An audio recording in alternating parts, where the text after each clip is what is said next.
Welcome to the Java Cafe, Java fam.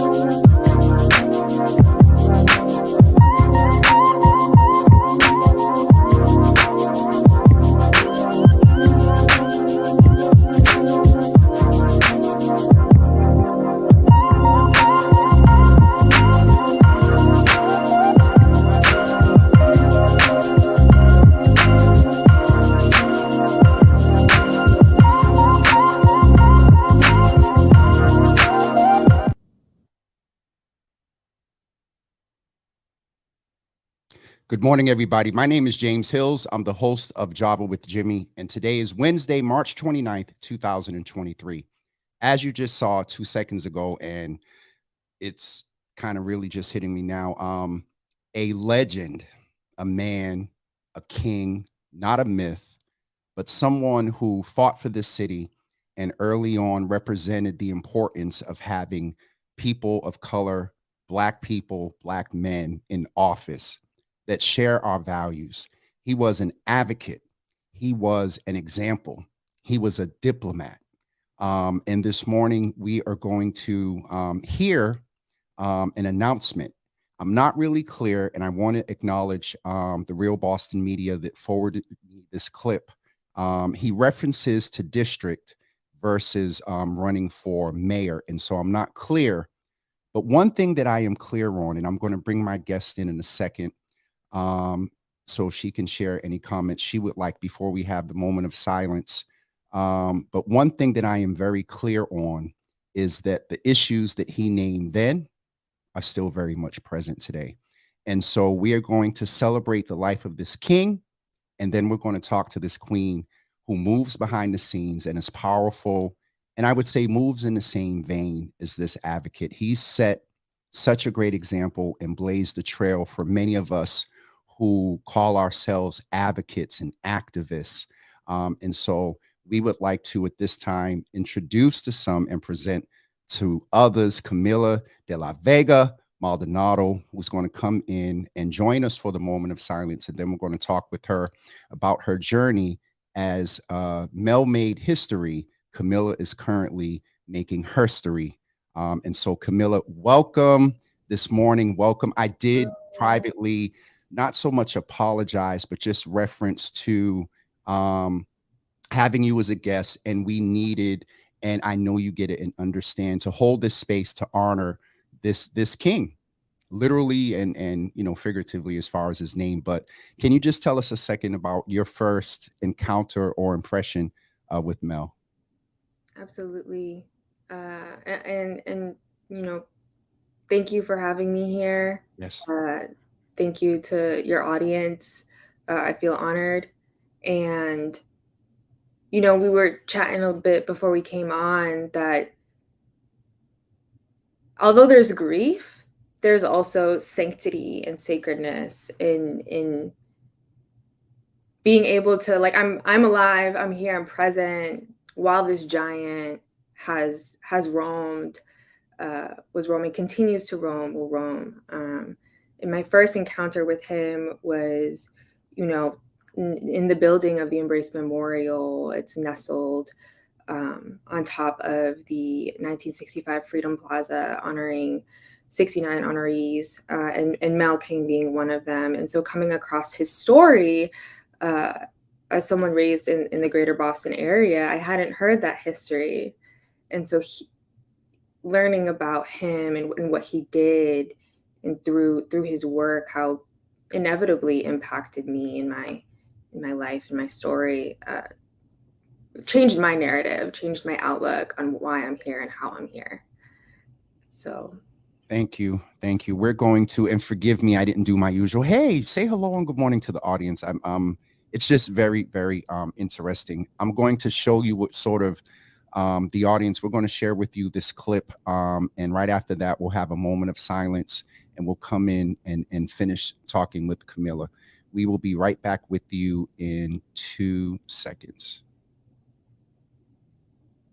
And I run for this office because these are very, very dangerous times, and we are all very vulnerable. And I looked around at the candidates who were running for this office, and I didn't see anyone who I thought could represent me, my family, or the district in the way that I believe that these times require. When I talk about dangerous times and how vulnerable we are, it is around whether we can have peace of mind, peace on the streets, and peace on this planet. When you don't have affordable housing and there are people who are homeless, it's difficult to have peace of mind. When you don't get a living wage and you find you're working hard and the amount of money that you're earning does not allow you to purchase a home, then you can't have peace of mind. And when you're not sure that your young people are going to be able to have the kind of education and then the resources that will allow them to make it into a college of their choice, it's difficult to have peace of mind. And if you're uninsured and don't have the proper kind of health insurance, you fear getting sick, and that makes you sick, and that's difficult. That was we were not able to get the whole video, but we just wanted to take a moment, and we're going to honor Mel King with a moment of silence. So please join us in your own way as we honor this legend.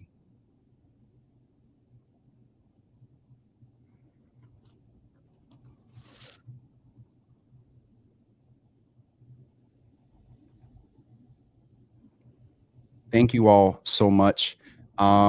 We were at the 100 influential men of color last night, and one thing that we walked away with was, as you said, Camilla, we weren't sad. We're going to miss him, but there's this notion, and I was texting with the mayor, and it's like this fullness of life that he lived. And so we want to thank you all for celebrating the life of this wonderful king, and we are going to shift a little bit and celebrate this wonderful queen, who some of us have the pleasure of corresponding with and being in relationship with and dealing with around the embrace and things like that. But just a awesome behind the scenes sort of sister. And I really, Camilla, I've been wanting to chat with you because you're one of those silent storms, very humble and meek, powerful. And so I think it's in the spirit of Women's History Month, though Women's History is 24/7, 365, that part. I wanted to chat with you because I'm sure there's some young women, some young men out there that would hear about your journey and be inspired, just like we're hearing about Mel. I think that there's a Melness that you can give to some younger folks. Huge responsibility, but I think that there is, in all seriousness, I have not heard your story. And so I'm so curious to hear and believe that it's going to be an encouragement to someone that's listening. Again, a young woman and a young man, but in the spirit of Women's History Month, I think it's so dope that you're closing this out. And so I really appreciate you making it as busy as you are there, making the time to be with us. So let's do what Camilla, welcome to Java with Jimmy. Please greet the audience. Good morning. Buenos dias. Yes. Grand rising. Yes. All of it. Good morning. Tell us a little bit about you. Who is Camilla? Tell us, please. Yes. My name is Camila de la Vega Maldonado. My claim to fame is I know Jimmy. I'm a friend of Jimmy's. That's what I say when I go anywhere in Boston. And I'm honored to have the title as Senior Executive Manager in Special Projects at Embrace Boston. And so here at Embrace Boston, my role is in supporting the narrative change that we do, in uplifting our cultural capital, and in supporting all of the projects and endeavors that we take on to do that. And that has been fed and nurtured by, I think, like a lot of us, our lineage. And so I'm, first generation American. I come from a lineage on my maternal side of Quechua, Bolivian, roots, and on my father's side, Mexican roots. And so, you know, I correlate, I think, a lot of our literature in terms of applying it to ourselves personally. And when I think of that history of how the narrative has been history and not her story, I think of my parents and how they always uplifted me to do her story, right? Yeah. I'm a proud alumni of Beacon, of the UMass Boston, as many of us are on the team. Exactly. And with a focus in language, political science, Native American studies, and so have always had an attraction towards what narrative would do to us as a society, how it builds empathy. And my journey, particularly to embrace Boston, has felt aligned, has felt, and in correlation to whatever I put it on my altar. Oh. And particularly with how me as a greater Bostonian want to see our city headed towards. And so that's a little bit about myself. You ain't going to get away with a little bit vague like that. Like, like, where'd you go to I'll take school? it. Yes. Where'd you go to school? And then I got a good question for you that I Okay. think you'll get me for after, but go ahead. No. At school. So I went to UMass Boston, for undergrad, but before then, I finished up high school in Lynn, City of Sin.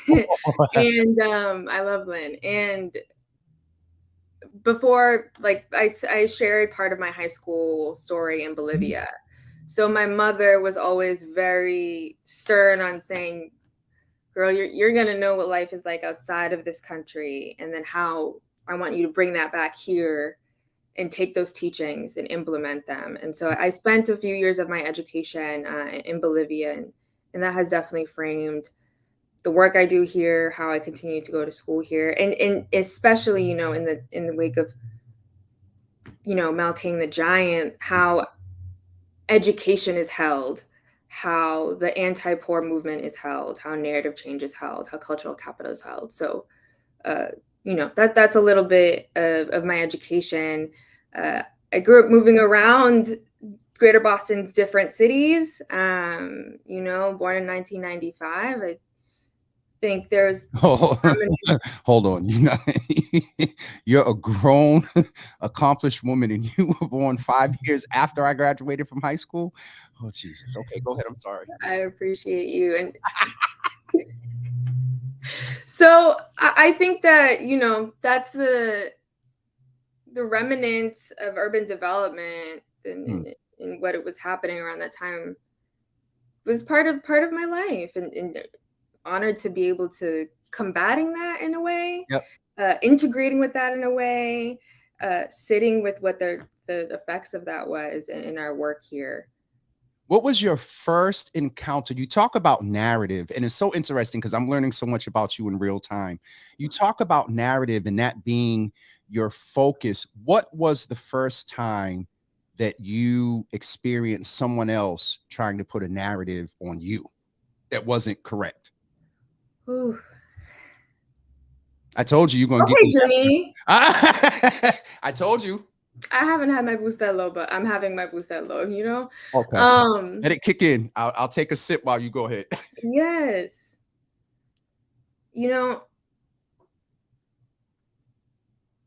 I say this, I think that I feel honored to today in present day have a perspective on lineage, on family, on culture that is holistic, that's well-rounded. I know how today I walk in my social capital and my navigational and all of these ways. As a younger person, I didn't have that context. There's so many aspects of being first generation daughter of immigrants where you're like, your culture, a lot of the times it feels like it's against you, right? Yep. And I think, as a queer femme, as a person who Boston is uniquely situated in its Latinidad as a Latina femme, where the majority of a Latino population comes from the Caribbean. And so my Latinidad is rooted in, South American Mexicanness. Okay. Yep. And so You're teaching us here real quick, but go ahead. you know what I'm saying? And so and we run into it today where there's all different kinds of Latinidad, just like there's different kinds of Blackness, right? Yes. It's not a monolith. And so looking the way that I look, it was like, do I sit where people want me to sit at the folks where maybe sometimes people think I'm Asian because my eyes are like a certain way? Or do I today, sometimes I get invited by like the Dominicans, and like I love my Dominicans, and like I wouldn't have learned bachata without them. And, and then there's this other table where it's like all these mixed kids. And we're all kind of just like, not sure what culture is ours to sink into, to feel held by. And so, the high school where you eat moment, I think is a moment for everybody. And I think that's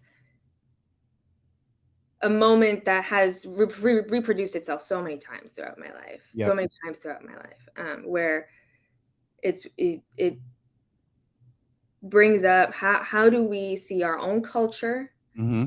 How do we connect to others in culture? How do we have that empathy for others where we might not see ourselves?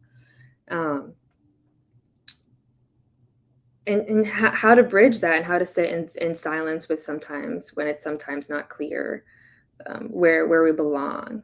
That is a good segue, because I often hear, and shout out to Counselor Julia Mejia, she uses this term Afro-Latina. Often we don't do well across the diaspora at focusing on the fact that we're human versus what may separate us, where we're born, the different cultures and subcultures within culture. And so specifically, how do you deal with it? Because what you just named about what table do I sit at, or who do I identify with, we both identify as part of the LGBTQ community. And so as a Black man or Latina female, do I go sit with the brothers, or do I go sit with the other brothers and sisters and those that may not identify as either? And so I kind of get it where you are. How do you deal with it? I think similarly, there's a reckoning that has to happen.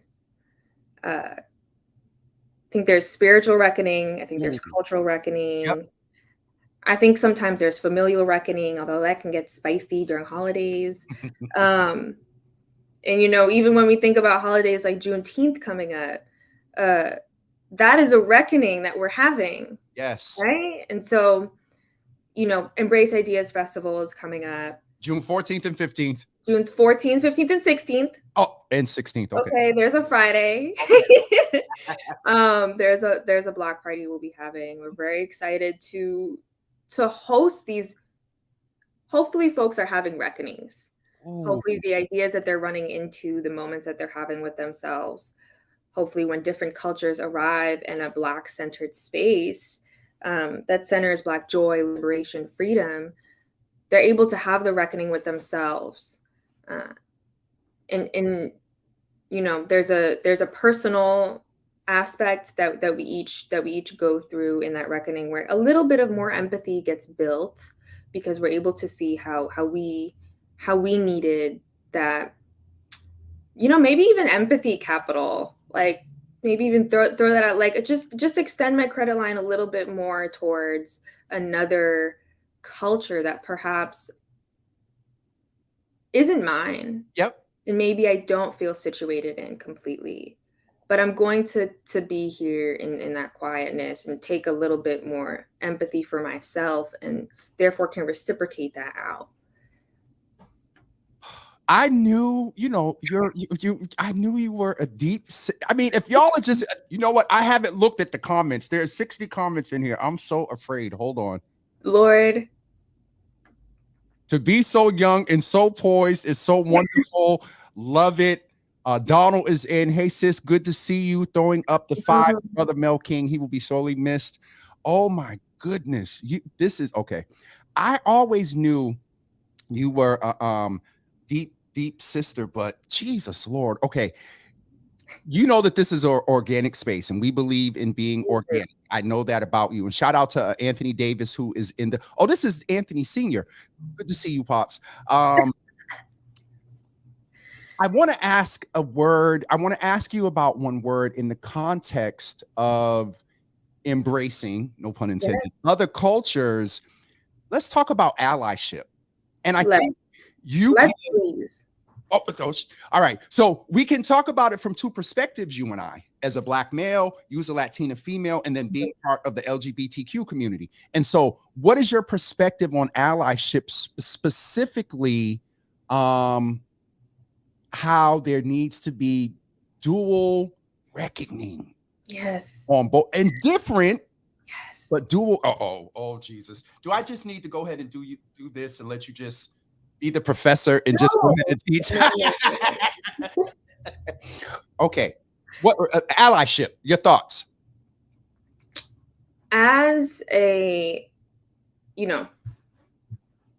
reckoning is in, I think a lot of it knowing oneself, knowing your culture, knowing my culture,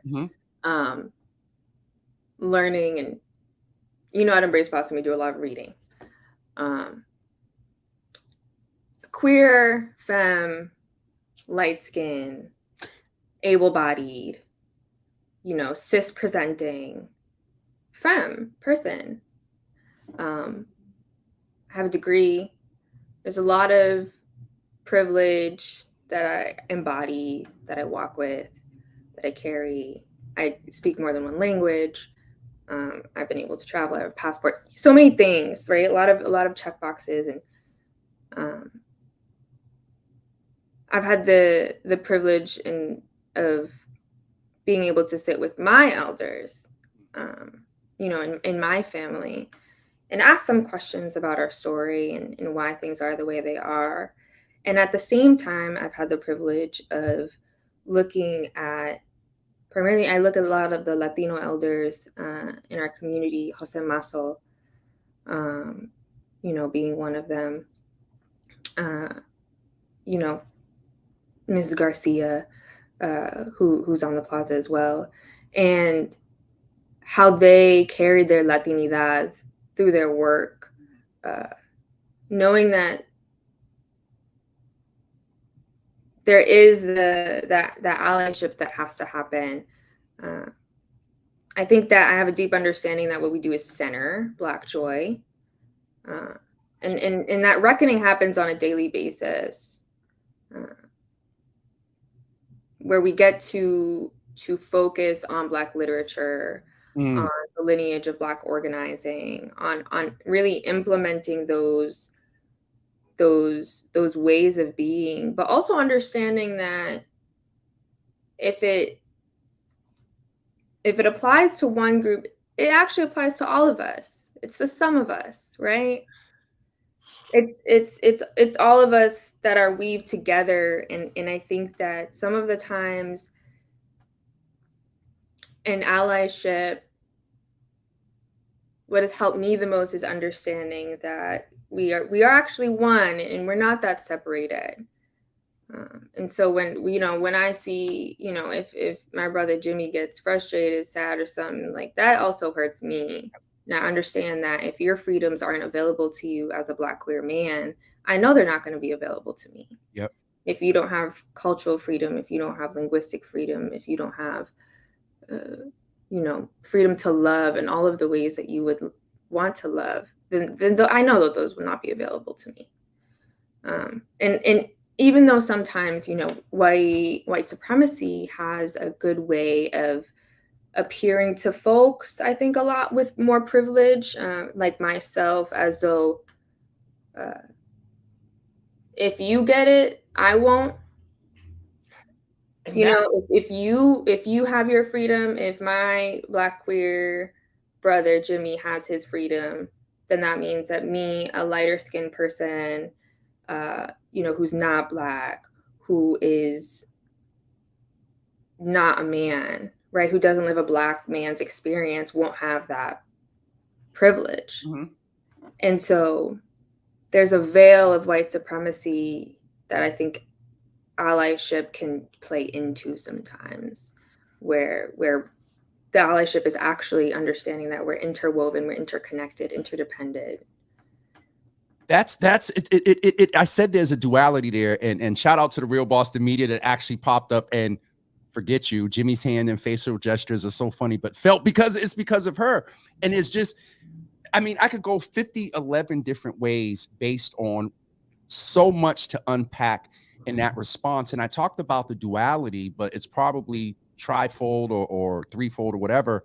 That allyship, when you talk about white supremacy, it's so interesting as Black folks, because one, we always have to assert that if there's equity, it doesn't mean that we're taking anything away from you. Your perception is that we are, but when there's equity, and I guess maybe that's where the issue is, that everybody's starting out even at the same playing field.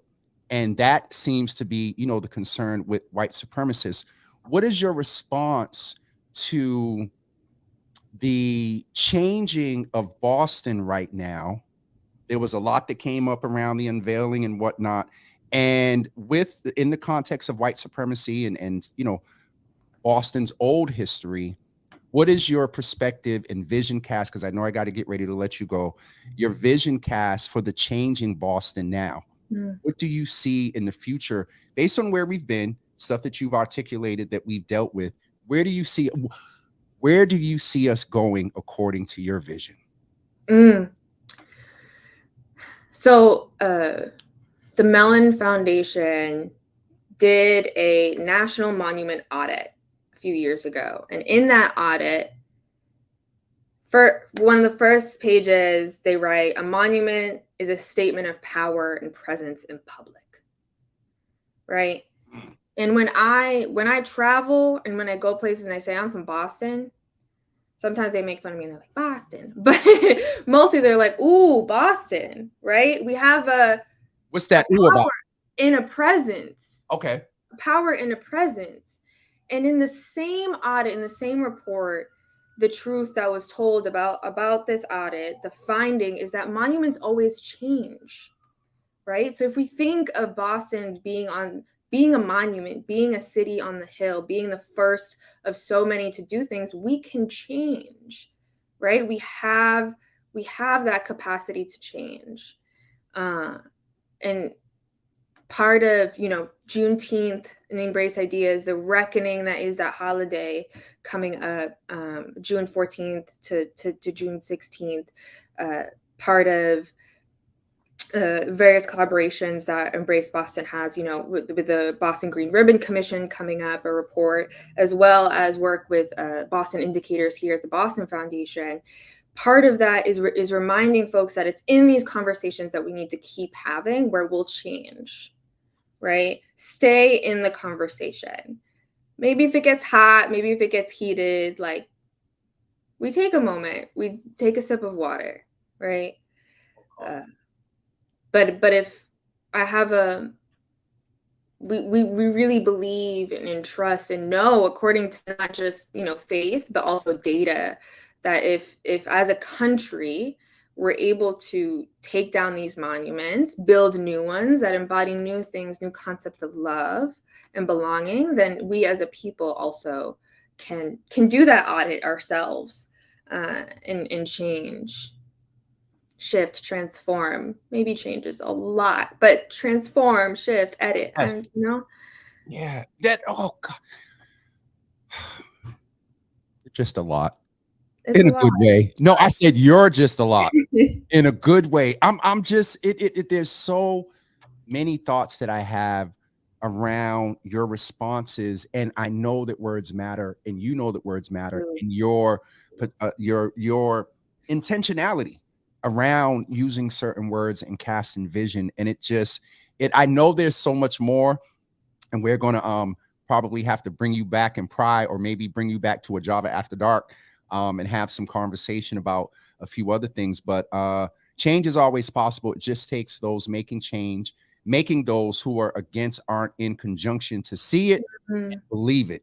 And so it is, I really believe, I often say Boston is changing. It hasn't changed yet, but it is changing. And I really believe that you, Camilla, are a part and a leader in that space of change in the city. You know, Mari would get me, but I would not be too surprised if we, you know, in a couple of years hear about some other things where you're in your own executive directorship, or, you know, doing some stuff, because it just natural born leader. And I know folks like you and I tend to try. I'll share something with you. I'm an introvert. My skills and my skills and passion me seem as an extrovert. When I tell you I can chill up in here for about 2 or 3 days and be good. Yeah. You know, it's a little different with COVID or whatever, you know, post COVID, but it is just good to be able to know that someone like you is behind the scenes in such an intricate position with that philosophy and values. That's the thing, that because sometimes you need that behind the scenes to center. Generally, I talk about my brother. You need that behind the scenes to center, because the person that's in front is often bombarded with so many things, and they have to filter. I can see, this is funny because knowing both of y'all, I can see y'all, you being like, Amari, da, da, da, da. She has that about her. This very, like, you can go to her frantic and da, da, da, and she's like, Jimmy, da, da, da, da, da, da. So I really appreciate and celebrate you for being here with us today and all that you're doing. And we haven't heard the last yet. We haven't heard the last. So any closing remarks, anything you do me a favor as you're closing out Women's History Month, affirm every woman and femme watching. Yes. Yes. Uh-oh. Hold on. We need to let me adjust the screen.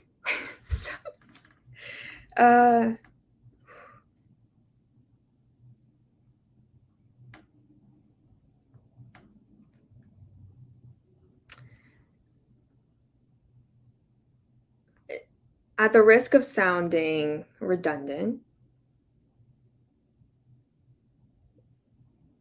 as femme, women, non-men, non-binary folks, embrace being, just being, and however it comes up in that moment. You're not going, as much as you've articulated all these other deep, wonderful responses, embrace being. But being, I think that so much in itself.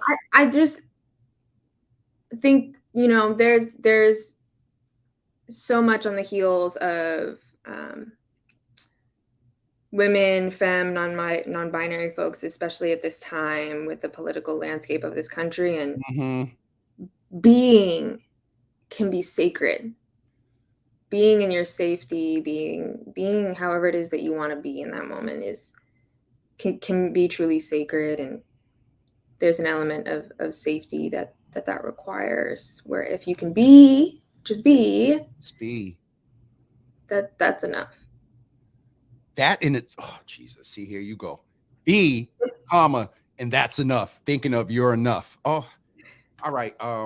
We about to get you off of here because I don't want you to be late for anything, whatever. But I really, really appreciate you. I hopefully some sisters and brothers have walked away with encouragement and also affirmation, and just, I mean, I'm encouraged again to know that, and I know, you know, the team there at Embrace Boston is ridiculously wonderful.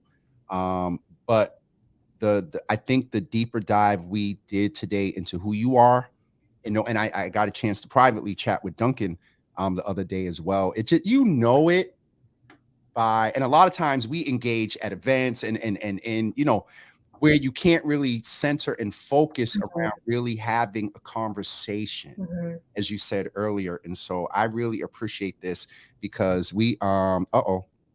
Camilla, your speech is very intentional and calming. You confirm that loudness does not catch the most attention. You do. So and I'm glad you got that now. I've only embraced that maybe within the past 7, 8 years. So I'm glad that you have that now, because being loud and fussing and cussing does it, you know, sometimes the squeaky wheel gets It to has its place. it has its place, but not always, and not being the only central thing to somebody's brand. So you talk about change and editing and evolution. So we Mhm. thank God for the evolution of the new Jimmy.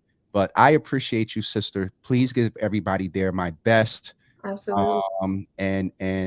Please to embrace being. Absolutely, Bill. Embrace being. Embrace just being. Thank you so much. That Thank you so much. absolutely. I'm left a little, you know, it's not often where I don't know, and I'm stuttering. So that says something in itself, because you know, all right, I'm going to get you off of here. I'll need to go. Usually when I say I need to decompress, it's because it's been a heavy, Mm, and with Brother Mel, it's a little heavy, but thank you even for being an encouraging and inspiring to balance that mm, sort of missing. And so I think it was most apropos that we ended with you for Women's History Month, but then in with what we had to acknowledge with Mel. I really am glad I was able to share the space with you. absolutely. And, you know, for folks who maybe are like me, just meeting Mel, uh, his whole story is on the plaza, and I would encourage anyone who's looking to find out more about Boston's heroes to go to the Embrace Go to the Embrace and what you and be there. get off my screen. I love you. Oh, Because we could be here a whole nother hour. yeah. I really appreciate you. Give everybody my best. Bright future for Camilla, Joel, Joel to see more. Look, maybe let me know what you say in there, Real Boston Media, but or is there somebody, Joel, that we don't know about? But anyway, we're getting off of here, and I really appreciate you, sister. So much love. Have a Have a beautiful great day. day. You too. Bye. Everyone, that was our wonderful sister, Camilla de la Vega Maldonado, and she is a deep sister. Oh my God. I was sitting here and my brain was just like, what? Like, if this was in person after dark, this is why I need to get a building. But thank you all for tuning in today. We are getting ready to wrap up. Tomorrow we will it's just us for Thankful Thursday. As this sister is here right now, next week we're going to have the opportunity to speak with our mayor. I'm also in the process now of confirming some time with the president of the Boston Athletic Association, hopefully on Wednesday. And we're going to have a conversation. I'm trying to work it out, that the mayor and Jack will be with us at the same time, or maybe overlap, but the concept of one Boston. But one of the ways that we know that we're aware of that BAA makes an investment around running and health and things like that is with, and Rochelle is going to get me because I don't have the notes in front of me. But the next day, we have a demonstration of that investment that BAA makes and supports. There's a whole event for Black runners that happens around the marathon. There is ongoing throughout the year support that they do. And so we're going to take that perspective on Wednesday. And then Thursday, we're going to see the demonstration of what they named that they're doing on Wednesday. And so next Wednesday and Thursday will be centered around running and the marathon and community health and stuff like that. So Rochelle, glad to see you in this morning. I know you are. So I really appreciate you all being here today. Just a little bit about last night. It was definitely humbling. I got to meet Jim Boyd. Like, I grew up watching Jim Boyd on Channel 5. Like, it was just amazing. And to be in a category, I think I was the only, I got to look at the list. I think I was the only community-based media platform in that list, but Jim Boyd and I believe Glenn Jones from NBC and like major professionals, executive producers of news at GBH, Lee Hill, and all of them. And there you go, got James Hills in that. And I looked and I was, because I just knew I was getting an award for like community activism or something. When I saw myself in that category, I was like, oh. So Colette Phillips and Get Connected, thank you so much. I am honored. It was a great event. When the announcement was made about Brother Mel, there was this sort of initial shock, but it wasn't a sadness. It was like, given the reason that we were there for being influential, immediately the sentiment and the conversation changed to, we got to continue the legacy. In all the spaces that were acknowledged there, from healthcare to investments, to media, to arts, to faith and spirituality, 100 men were honored for their influence last night. And I was glad to be a part of that. Thank you all for tuning in today. We're going to get ready to wrap up and go. I mentioned it yesterday, and some of you all are in here today, and I have to acknowledge it. And she's getting on the mend. I have to jump off for a meeting, but I just want to wish you, Miss Gina, continued healing. Also, I want to express my condolences to this community for the passing of Mel King. I don't think of his passing as a loss necessarily, as he's become an ancestor whose spirit remains, and his contributions will always benefit everyone in this city. May he rest in eternal power. Boom, that right there. So, and whatever. All right. I appreciate you all. And we'll see you tomorrow morning at 9 a.m. Have a great day, everybody. And we'll see you soon. Peace.